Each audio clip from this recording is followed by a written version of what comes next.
women and fellow citizens of the world.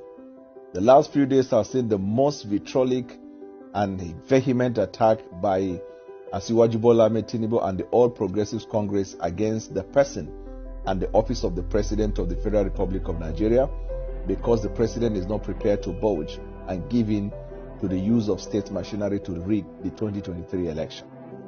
For the records, the President had promised to deliver a free and fair election as a legacy before he bows out. The All Progressives Congress, knowing that they do not have anything to present to the Nigerian people, are bent on using the institutions of the state and instruments of the state to rig the election. And because he has refused, it is now an all-out war against the President. At first, in Kano, they said the Kano was not ready for him to come because of his insistence on the restriction on Naira. He extended it by a few days. They said he could come to Kano, yet he was stoned. And then secondly, they now doubled down on their campaign by visiting even the members of his cabinet and people that walk around him as a reason behind their travel and that they do not want them to win. They will come for Osibanjo. They will come for many others who will not want to bow to the idea of using state machinery to rig the election. Let's be clear. The President supports his party to win the election, but he wants the winning to be free and fair, and he does not want to confer any unfair advantage to his political party. That's the way to go because of three things. Number one, the President cannot afford to rubbish his legacy as he bows out. Number two, the President knows the consequence of any president who rigs an election before he leaves. And thirdly, the whole world is looking at Nigeria at this pivotal moment. The election must be free and fair. And therefore, we call on Nigerians to take note of this fact that all of this uncalled attack against the person of the President is simply because the President is not prepared to allow them to rig the election.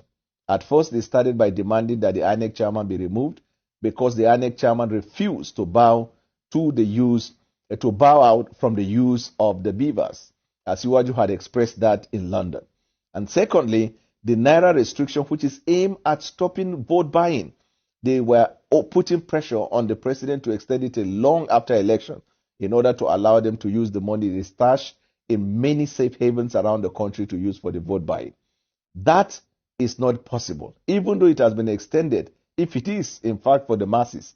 But yet those who are complaining aren't the masses in Nigeria. So we know the truth.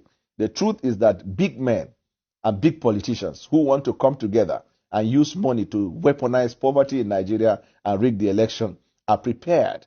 And because the system will not permit them to do that, anything in the kitchen sink is a weapon. They will come for Osibanjo. They will come for any and every person who stands in the way of their attempt to rig the election. But please be encouraged as fellow citizens. As a country, we have resisted military interregnum, and therefore we will resist any civilian dynastic attack against the institution and the democracy that we all love to protect and promote. Therefore, Nigerians, take note that in the coming days, do not allow anybody to intimidate you. Do not allow anybody to intimidate the President of the Federal Republic. We all stand with the President in respect of the Naira restriction and some of the policies of the government that would deliver a free, credible, and fair process in Nigeria. We call on the international community to take note, especially the American government, on the sanctions that they are prepared to impose on those who will compromise the election.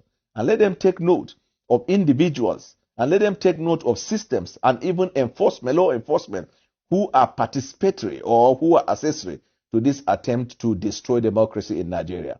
Thank you.